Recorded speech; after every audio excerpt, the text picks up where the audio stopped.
హెచ్చరిక, దైవజనుని హెచ్చరిక. నా యేసయ్య చేసిన సేవ, పాపుల స్నేహితులని పిలువబడ్డాడు ఆయన. పాపులతో కలిసి భోంచేస్తుంటే పరిశీలకు రోషం వచ్చింది, ఈయనంటే పాపులతో భోంచేస్తాడు. పాపులను ప్రేమించడానికి వచ్చాను. ప్రేమించకుండా ఒక వ్యక్తిని ప్రభు కొరకు సంపాదించలేము. ప్రేమతోనే ఆత్మలను సంపాదించగలం, డబ్బుతో కాదు. డబ్బిచ్చి మనిషిని మార్చగలిగితే యేసు ప్రభు ధనవంతుడిగా వచ్చేవాడు ఈ లోకానికి. జబ్బులు బాగా చేసి యేసు ప్రభు నమ్ముకునేటట్టు చేస్తే యేసు ప్రభు పరమ వైద్యుడిగానే అన్ని పెద్ద హాస్పిటల్ పెట్టేవాడు మనకు వచ్చి ఆయనే. మళ్ళీ ఇన్ని హాస్పిటల్ లేకుండా అవేవి మనుషుడికి స్వస్థత కానీ డబ్బు కానీ ఒక మనిషిని స్వభావాన్ని మార్చగలిగినది, ఒక తాగుబోతుని ఒక అపవిత్రుడిని పరిశుద్ధుడిగా మార్చగలిగినది ఏ ఆయుధము, ఏ మందు, ఏ మాకు లేదు. కానీ ప్రభు అయిన యేసుక్రీస్తు ద్వారా మాత్రమే సాధ్యం. ఆయన నిష్ప్రయోజకుల్ని ప్రయోజకులుగా చేసేవాడు, పాపులని పరిశుద్ధులుగా చేసేవాడు, పనికి మారిన వారిని నిష్ప్రయోజకుల్ని తన కొరకు వాడుకోవడానికి కోరుకునేటువంటి వాడు. ఈ రోజున నేను ఎవరైనా నిష్ప్రయోజకుడు అనే భావంతో మీరు ఇక్కడ ఉంటే, నా బతికింతే ఇంకా నా కర్మ నేను మారను అనే హృదయంలో దిగులుతో ఉండుంటే, డిప్రెషన్లోకి వెళ్ళిపోయి ఉంటే, ఈరోజు నీ కొరకే దేవుడు ఈ సందేశాన్ని ఇస్తున్నాడు. నా జీవితంలో కూడా నేను మారకముందు ఎంత విసిగిపోయానంటే చచ్చిపోదామని ఫినాయిల్ తాగేశాను ఒకరోజు. ఫినాయిల్ అంటే కాన్సన్ట్రేటెడ్ ఫినాయిల్, నల్ల ఫినాయిల్, తెల్లది కాదు. కొంతంత మంట మంట మంట మంట. మా నాన్నగారు అన్నారు, మారు మనసు పొందితే హాస్పిటల్ తీసుకెళ్తానురా, లేకపోతే చావు అన్నారు. మా అమ్మేమో ఏంటంటే పిల్లడు చచ్చిపోతుంటే మారు మనసు అంటారు ఇప్పుడు అని ఆమె తీసుకెళ్ళింది కాకినాడలో జనరల్ హాస్పిటల్ అడ్మిట్ చేశారు. మంచమే పడుకోబెట్టారు. మా నాన్న వెరీ స్ట్రిక్ట్ అని చెప్పాను కదా, ఎవరాడి దగ్గర ఉంటుందన్నారు. నైట్ అందరూ వెళ్ళిపోయారు, నేను ఒక్కడనే పడుకోలేదు. బాగుంటే మంట, ఈ మంటకే ఆ మంట గుర్తొచ్చింది నాకు. నరకములో అగ్ని ఆరదు, పురుగు చావదు, అక్కడ ఏడ్పు పళ్ళు కొరుకుతా అంటే బాబోయ్ ఈ మంటే ఇంత భయంకరంగా ఉంది. ఇప్పుడు నేను చచ్చానంటే నాకు తెలుసు నేరుగా ఎక్కడికి పోతాను నేను, మొదటిసారిగా నా జీవితంలో ప్రభువా నన్ను బతికించు, నేను మారతానని దేవునితో చెప్పింది కాకినాడ జనరల్ హాస్పిటల్లో బెడ్ మీద పడుకొని చచ్చే స్థితిలో. ఆ రాత్రి అంతా నాకు తోడు నా పక్కన నుండి చచ్చిపోయాడు. అదొకటి. మళ్ళీ చచ్చిపోతే అదేదో కేసు అంట, వాళ్ళు పొద్దున్న దాకా శవాన్ని తీయకుండా నాకు తోడు పెట్టి గొట్టగా పేలిపోయారు వాళ్ళు కూడా. ఆ నర్సులు నిద్రపోవడానికి వెళ్ళారు. ఇటుపక్క శవం, ఇటుపక్క మంట. ఓహో అయిపోయింది నా పని. ఎంత గొప్ప దేవుడు అండి. చచ్చేవాడిని బతికించి ఇంత కాలం ఇంత పరిచర్య చేయడానికి వాడుకున్నాడు. నిన్నెందుకు వాడుకోడు? నువ్వు చాలా గొప్ప చదువుకున్నావు, నీకు చాలా తలాంతులు ఉన్నాయి, నీలో యోగ్యతలు ఉన్నాయి, నువ్వు సేవలో ఉన్నావు, లేక ఇంకొక విధంగా మంచి ఆఫీసర్గా ఉన్నావు. దేవుడు నీ కోసం ఇంకా గొప్ప ప్రణాళికలు కలిగి ఉన్నాడు. దేవునికి అప్పగించుకోనండి. కట్టిన సేవ మీద కట్టడం సులభం అండి. నా వెంబడి రెడీ నేను చేపలు జాలర్లు మనుషులను పట్టు జాలర్లుగా చేస్తాను. చేపలు పట్టాల్సిన వాడు ఎక్కడికి వెళ్ళాలి చెప్పండి? సముద్రానికి వెళ్ళాలి, లేకపోతే చెరువుకి వెళ్ళాలి, అంతే కదా. ఒకడు సముద్రంలోకి వెళ్ళి చేపలు పట్టుకొని బుట్టలో వేసుకుంటాడంటండి. ఇంకొక ఆయన బుట్ట పట్టుకొని వెళ్ళి ఆయన చేపలు పట్టుకొని బుట్టలో వేసుకుంటే బుట్టలో చేపలు తన బుట్టలో వేసుకొని తెచ్చుకుంటున్నాడంట. అర్థమైందా? ఇప్పుడు చాలా సంఘాలు చేస్తున్నాయి, సువార్త ఎరగడి దగ్గరికి వెళ్ళి సువార్త చెప్పవయ్యా బాబు, చాలా మంది ఉన్నారు. ఇంకా ఓన్లీ 4%, 2.5% అఫీషియల్గా. ఇంకా 90 to 98% ఉన్నారు కదా. వాళ్ళ దగ్గరికి వెళ్ళి సువార్త చెప్పి ప్రభు కొరకు సంపాదించు. ఎవడో కష్టపడి సంపాదించుకుంటే పాస్టర్ గారి సంఘాన్ని చెదరగొట్టి మళ్ళీ సంఘం పెట్టుకుంటామేంటి? నేను అందుకే సంఘాలు పెట్టదలుచుకోలేదండి. ఇప్పటికీ సంఘాలు పెట్టుంటే ఎన్నో సంఘాలు పెట్టుండేవాడు నేను. నా దేవుడు చెప్పిన మాట, ఇంకొకటి పునాది మీద నువ్వు కట్టొద్దు, చర్చను చోట చర్చ పెట్టొద్దు.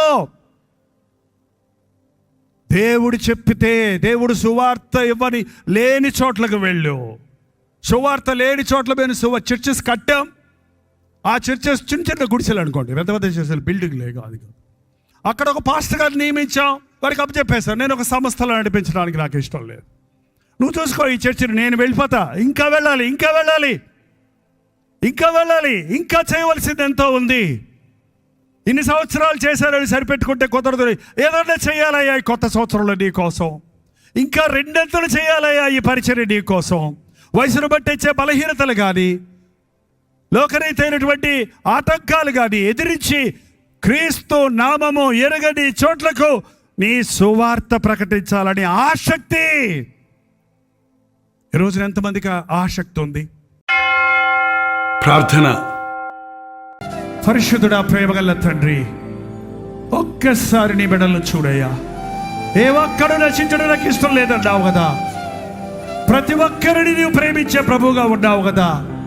నీ పరిశుద్ధాత్మను మా మీద కుమ్మరించి ఈ లోకాచారాల నుంచి మమ్మల్ని విడిపించు, ఈ లోక ఆశల నుంచి మమ్మల్ని విడిపించు, భక్తిహీనతల నుంచి మమ్మల్ని విడిపించు. పరిశుద్ధులుగా, నీకు ఇష్టలుగా, నీ సాక్షులుగా మేము బ్రతుకున్నట్లు ఇదిగో ఈరోజు మా హృదయాలలో పరిశుద్ధాత్మను కుమ్మరించు నాయన.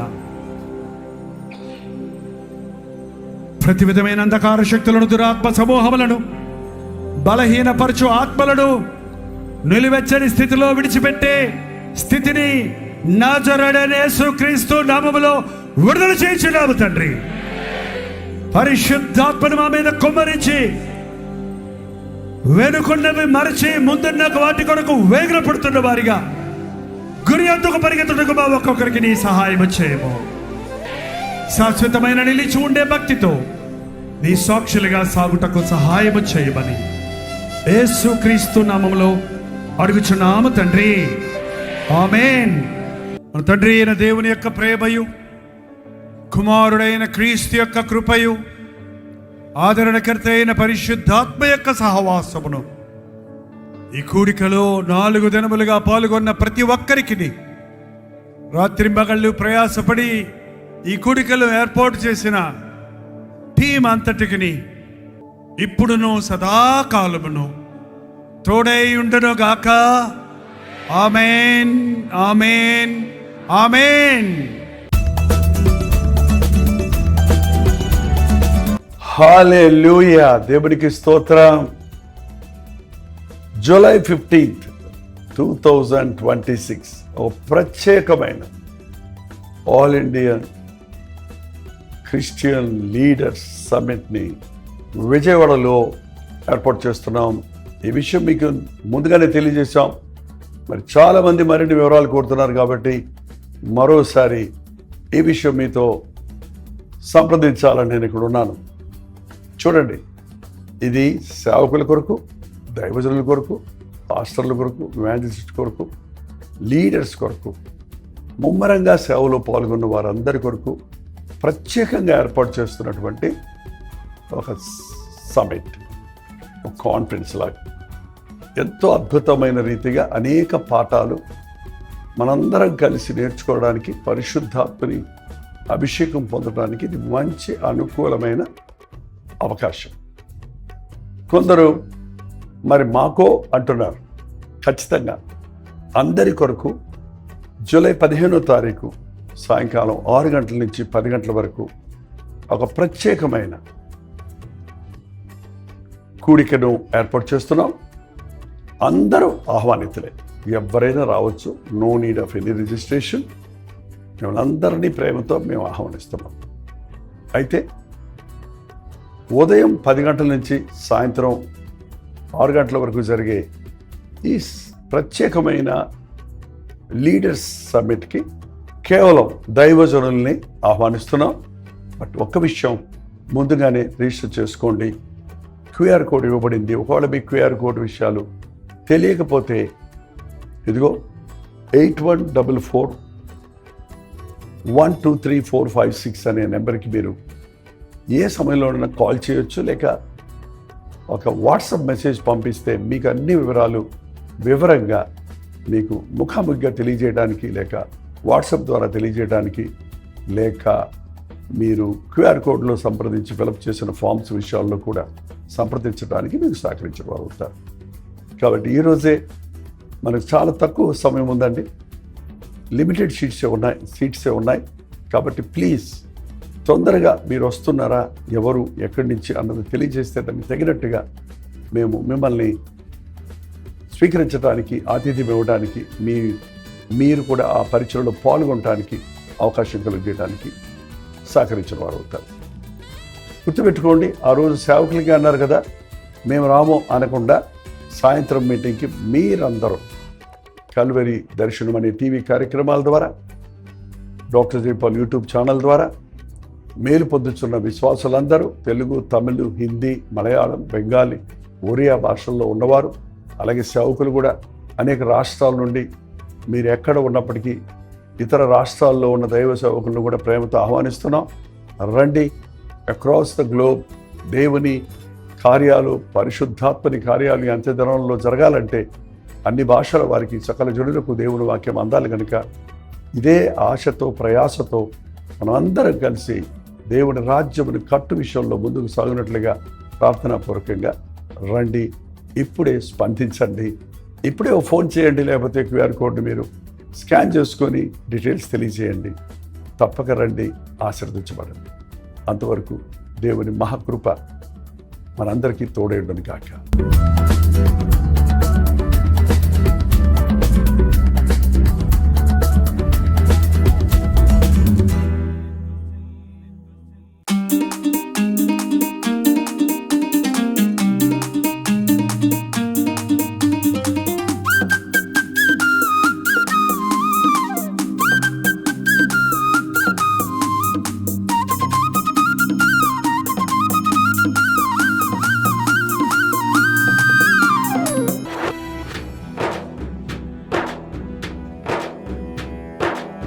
నిక్కమురా లోకం చెడ్డదిరా,